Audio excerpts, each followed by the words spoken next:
1800억, 900억 정도가 해양수산부와 옛 마산시의 삽질 합작으로 만들어진 유령섬이 있습니다. 최소 3,800억 원의 혈세가 투입된 이 섬의 크기는 축구장 90개의 크기와 맞먹습니다. 국내 최대 규모의 인공섬입니다. 건립 비용 중 일부를 은행 대출로 마련한 창원시는 매달 그 이자만 2억 4천만 원 가량을 지출하고 있습니다. 1년이면 30억 가까운 세금을 이자로만 납부를 하고 있는 겁니다. 경남 마산을 제2의 두바이로 만들겠다던 당시 마산시장의 꿈은 헛꿈이 되었습니다. 저는 이 유령섬을 직접 두 눈으로 확인하기 위해서 마산으로 향했습니다. 네, 제가 지금 나와 있는 곳은 신마산이라는 지역이고요. 여기가 이제 마산의 구도심입니다. 경남대학교를 중심으로 이제 상권이 이렇게 형성이 돼 있고요. 여기서 이제 이쪽으로 조금만 나가면 오늘 가보려고 하는 유령섬이 있습니다. 날을 잘못 잡아가지고 하필 이렇게 더운 날에 또 야외 촬영을 하게 됐네요.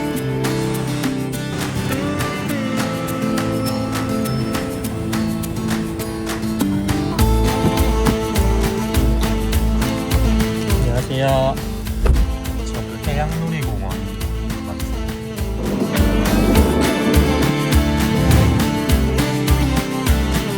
원래 선크림 이런 거 안 발랐거든요. 더 늙기 전에 선크림 발라야겠다 생각해가지고 꼬박꼬박 바르고 있습니다.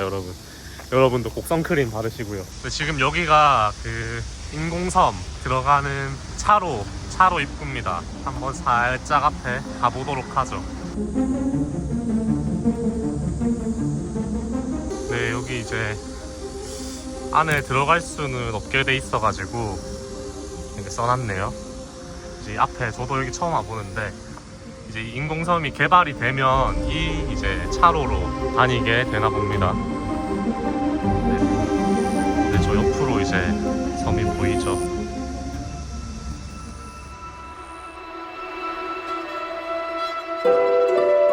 네, 제가 지금 나와 있는 바로 여기가 마산해양 신도시 인공섬을 만들어 놓은 곳인데요. 여러분 한번 보시면 아시겠지만 이제 여기서는 저 섬 때문에 바다의 풍광이 좀 다소 가려져 있는 그런 거 보실 수 있고요. 오늘 좀 더워가지고 사람들이 많이 없는데 여기 이제 마산 분들이 많이 이용하는 산책로입니다. 지금 이쪽 육지와 저 인공섬의 거리가 제일 단거리 기준으로 한 100m 정도밖에 안 떨어져 있고요. 차로 두 군데가 있고 걸어서 건널 수 있는 곳 한 군데가 이제 공사가 다 완료가 돼 있는 상황입니다. 저쪽에 제가 방금 보여드렸던 그 차로도 보이죠? 이제 만약에 여기 뭐가 개발이 되면 신도시가 되면 저런 다리 두 개로 이제 들어가고 나가고 다 해야 되는데 병목 현상이 분명히 생길 텐데 이게 어떻게 해소가 되는 건지 그런 것도 좀 궁금하고, 예전에 이제 여기가 워낙 만들어 놓고 쓰지를 못하니까 이제 이걸 어떻게 활용할 것인가 그동안 하다가 이제 저기서 국화 축제라는 적도 있고요. 저기다가 국화를 심어가지고 저 인공섬으로 걸어 들어갈 경우에 이제 이런 다리를 도보교를 건너서 걸어 들어가는 구조인데요. 근데 여기 마산에 계신 분들조차도 시사 이슈에 크게 관심이 없으시면 이게 왜 생긴지 아는 분들은 그렇게 많지 않아요. 역시나 안에는 잠겨 있습니다. 예전에 문을 열어줬던 적이 있어가지고 들어갔었는데 지금은 잠겨 있네요. 아하, 근데 뭐가 좀 더 생기긴 했네, 조경이.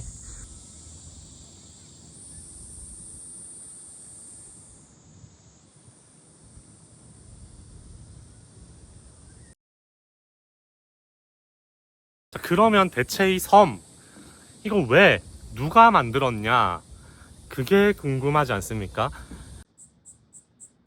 2003년 해수부는 마산의 신항 건설을 추진합니다. 이게 지금의 가포 신항이고요. 이때 신항에 그 바다의 땅을 파서 대형 선박이 접안할 수 있는 그런 수심을 확보를 해야 됐었습니다. 근데 문제는 여기서 바로 발생을 하는 겁니다. 땅을 파내서 나온 흙을 어떻게 처리하느냐가 문제였던 거죠. 물론 돈을 많이 쓰면 이거를 처리하는 거는 뭐 가능합니다만 이 비용을 줄이면서 이 흙을 어떻게 처리할 것이냐 라는 그 고민에서 나온 아이디어가 마산해양 신도시 프로젝트입니다. 당시에 해수부와 마산시의 그 이해관계가 맞아떨어진 건데요. 그러니까 이 흙을 어디 먼 곳에 갖다 버리느니 뭐 잘 모아가지고 섬을 만들면 이 섬을 분양을 해서 땅을 팔아서 인공섬의 건설 비용을 고스란히 다 회수할 수 있을 것이라고 생각을 했던 겁니다. 우리 지자체에서 정말 좋아하는 게 이 토목 사업입니다. 건물 만드는 거, 건물을 만들면 관광 유발이 될 거다, 그러면서 어떤 수치도 제시하고 그런 건데, 뭐 결론적으로 지금 저 섬은 텅 빈 채로 유령섬이 돼 있습니다. 저 부지가 알기 쉽게 평수로 표현하면 19만 4천 평입니다.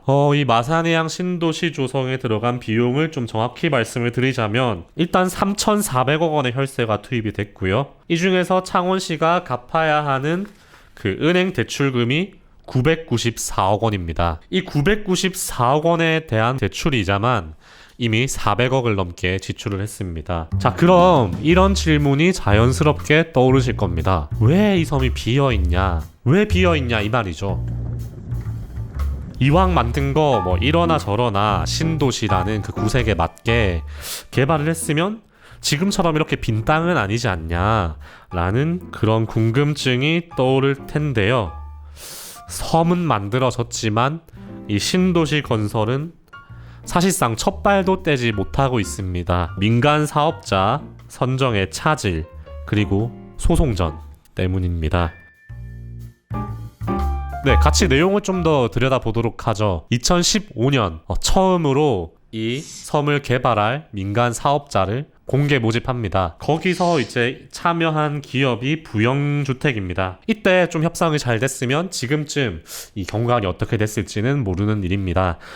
근데 먼저 조감도를 한번 보시죠. 이게 1차 공모 우선 협상 대상자였던 부영주택이 최초로 제시한 조감도입니다. 주거시설 5,791가구. 어마어마하죠. 네, 5,791가구를 짓고 51층 규모의 호텔을 짓겠다고 했었습니다. 근데 이게 아파트 입주민만을 위한 그런 섬은 아니잖아요, 이 섬의 성격이. 그래서 창원시에서는 이 조감도대로면 이것은 아파트 섬으로 전락할 것이다 라고 첫 번째 조감도에 난색을 표했고, 그 이후에 이 가구 수를 줄인 그 조감도를 제시하지만 끝내 협상은 결렬이 됐습니다. 그리고 이어지는 2017년 2차 공모, 2018년 3차 공모에서도 마땅한 이 민간 사업자를 구하지 못합니다. 문제는 이 4차와 5차 공모에서 발생을 합니다. 이 핵심인 4차와 5차의 상황을 차근차근 한번 짚어보겠습니다. 먼저 4차 공모를 보시면요, 2021년 진행된 이 4차 공모에서 GS건설 컨소시엄이 참여했습니다. 2021년 이 연도를 좀 잘 염두에 두시고요. 창원시가 결과적으로 이 컨소시엄과 협상을 진행하지 않았습니다. 왜냐면요, 협상 대상을 선정하는 그 창원시의 평가 기준이 있는데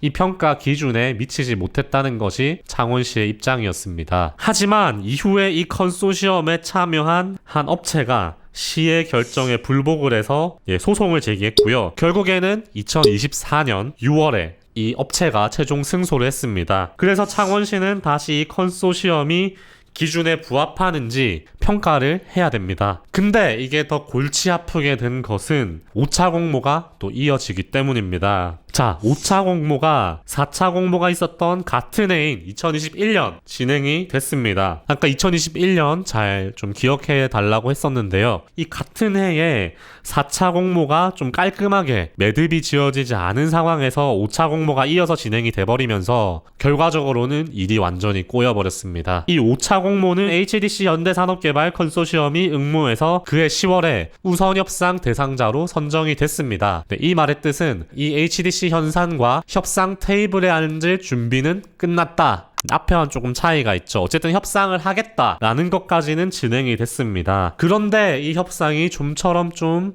진전이 되지 않았습니다. 2021년 11월 4일 첫 협상을 시작했는데 13차례에 걸쳐서 협상이 이어왔음에도 불구하고 이 생활형 숙박시설 용도 변경을 두고 끝내 입장차를 줄이지 못했습니다. 그러니까 아주 간단하게만 요약을 하자면 이 현산 측에서는 1280가구에 이르는 생활형 숙박시설을 오피스텔로 용도 변경을 해달라고 그 실시 협약에 명시해 줄 것을 요구했지만 창원시에서는 이게 특혜 소지가 있다는 이유로 수용할 수 없다고 거부했습니다. 시는 결국 최종 지정 취소 처분을 통보했습니다. 네, 그런데 이 5차 공모 과정에서도 소송전이 시작이 됐습니다. 현산 측에서는 협상 결렬 책임이 창원시에 있다 라고 하면서 소송을 제기했고요. 1심에서는 재판부가 창원시의 손을 들어줬습니다. 현재는 항소심이 진행 중이고요. 다만 항소심 판결 선고일까지는 이 현산 측이 우선 협상 대상자 지위를 유지하도록 되어 있습니다.